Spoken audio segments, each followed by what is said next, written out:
We're in an age where the pace of life and the rate of change are rapidly accelerating. We're immersed in sensory input that, for many, is bordering on overload. Just keeping up with the constant flow of news through the media or emails or Facebook conversations consume vital space, time, and energy. We tend to be eager to get on with the next new thing and tend to see things in small units of time that are hinged right around this very moment without regard for the long term. This is a place where those who suspect they're innately wise, brilliant and powerful come to learn how to transform their lives, one cognition, one realization and one blinding flash of the obvious at a time. We are the innovators, the record breakers, the world makers and creators of all kinds.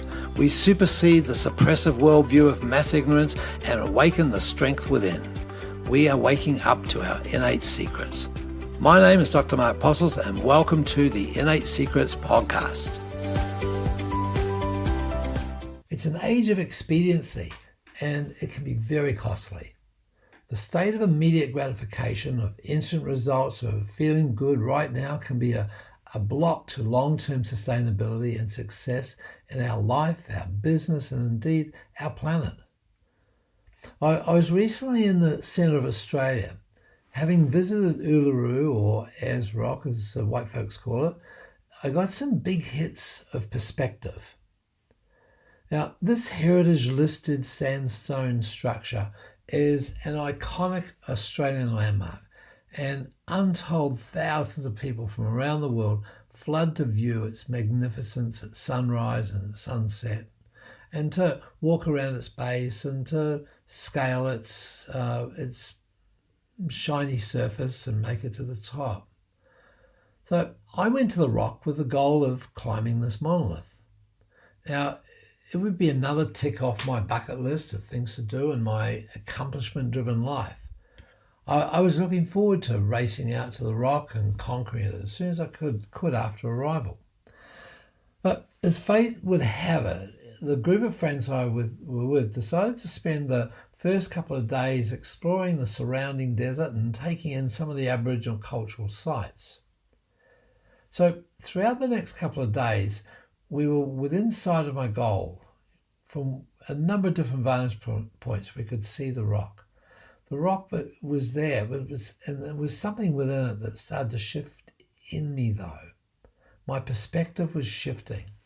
And the more we learned about this ancient animistic viewpoint of the Aboriginal culture, the more I appreciated the richness of this knowledge and the deep spiritual foundation. The step back in time as we were instructed on the Aboriginal knowledge of the outback's unpolluted night sky was amazing. And it's like all worlds came together. We were viewing light as we gazed up into the unpolluted sky. We were viewing light that was hitting our eyes in the moment, but in fact it was emitted millions of years ago and then made its journey from that star that was burning up and at the speed of light across the heavens to finally grace us with its presence now. And the stories that have been told within the last 40 to 50,000 years by the Aboriginals and relative to these stars, relative to the constellations, and not just stories of happy times or of certain animals, which they certainly made representations in the celestial clusters, but the navigational skills that they developed, the ways in which they could tell where they were in the countryside, and the stories that go with that are deeply, deeply entrenched in the cultural history of this ancient race, and how it has very, very practical, pragmatic references. It has a sense of ethics and jurisprudence, and there's stories within the constellations of how to conduct oneself in society, and there's a richness that is there all around us, but for us as foreigners to that, we hadn't realised it. And so we realised, I guess, how small and insignificant we are in the universal scheme of things. And I felt a shift in me as I immersed myself in the history of the Aboriginals that they revealed in these stories and metaphors. And feeling the energy of the sacred sites was palpable, and I resonated with their feelings of the oneness of all, the animistic recognition that we are all one, we are all one of one energy. And I couldn't help but think how advanced their culture is. It fully embraces the concepts of cutting-edge quantum physics. Their notion that a universal wisdom is within all matter and it gives to matter its form and function and resonates so strongly with me. The innate wisdom is not a secret to the Australian Aboriginals. Having an appreciation of this, the oldest culture on this planet, has caused me to take a different perspective on life that's mine. It has slowed down time. The 3 days have seemed like 3 weeks. It has been a humbling and enlightening experience. Now, the word perspective is derived from its Latin root meaning look through or perceive. This trip has caused me to look through a different lens. So getting above one's life and looking down on one's actions and behaviours can be a very useful exercise. The trip has afforded me this perspective. By the time we got to go to Uluru, I was looking from a different vantage point. No longer was this hill or mountain something to be conquered. No longer did I need to walk all over it to stamp my authority on it. No longer did I think that I had to rate the accomplishments in my life by this feat. The respect and reverence of the Aboriginals for the sacred site became infused within me. There was no longer an urge to climb Uluru. I was quite happy to be the observer, to reflect on the richness of this primitive and in some ways evolved culture and its mindful ways of engaging with its environment. See, it's got me thinking on how many of my activities are not consistent with this perspective. Maybe you, like me, could let go of reactive expediency in favour of what is right. You could ask, does this really matter? What impact will this have on the big scheme of things? Is this battle worth fighting?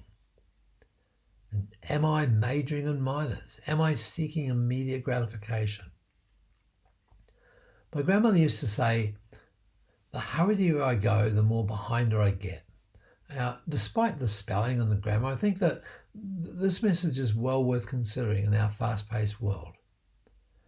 So as I flew home, I took the time to look out the window and take in the view from 35,000 feet instead of just burying my face in my computer and my notes of the next workshop I was giving.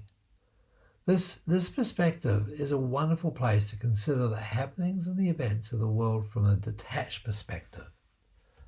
So I committed to be more cognizant of the perspective, to question my actions, even if I think that they are right, even if I am certain, in fact, especially if I am certain. So long-term sustainability and success in life, business, and indeed our planet may well be dependent on us taking a step back and up and assessing what's important from a state of perspective. Looking inside of our brain is a great place to see the innate wisdom of completeness and wholeness at work.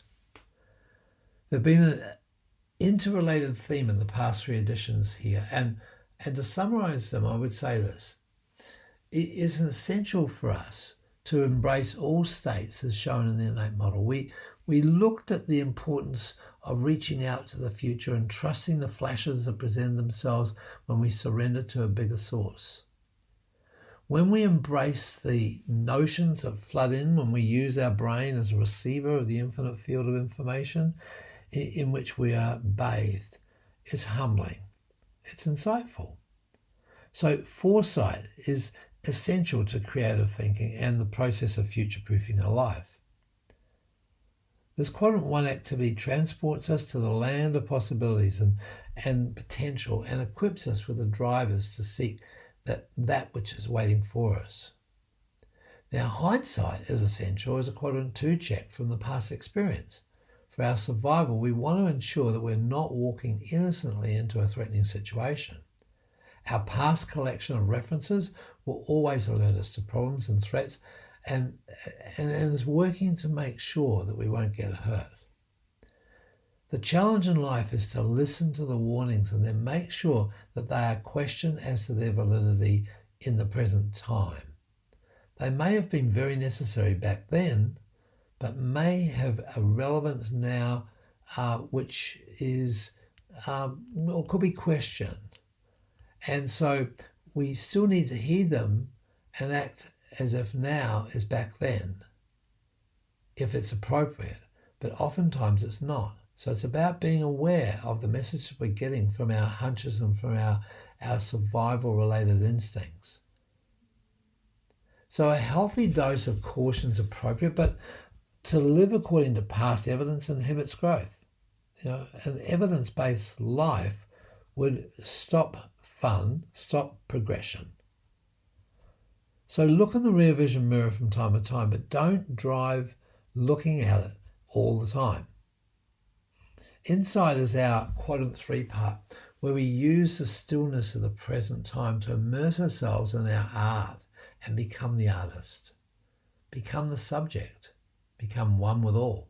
We look in and see the beauty of the now. We're grateful for the smallest of things and don't get distracted by the urgent and the unimportant.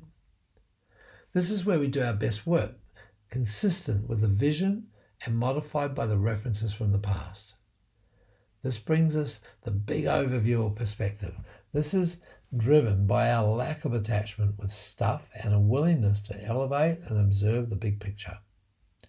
In our quadrant 4 part, we can reinvent ourselves and the things that we do and start to imagine them in a new form, which gets the foresight excited in anticipation of a new adventure and imagination.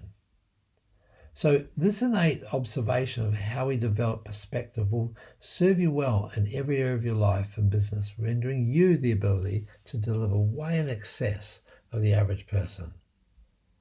So be conscious of the bigness of all. Be aware that your beliefs are constructed and therefore can change. Be respectful of the unseen. It's all around us, it's all through us, and it's all knowing. And be present in what you're doing.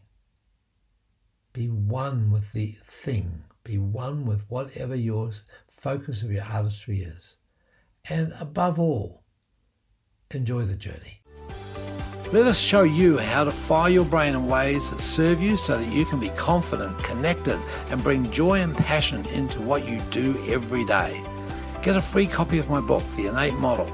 Go to theinnatemodel.com/free book.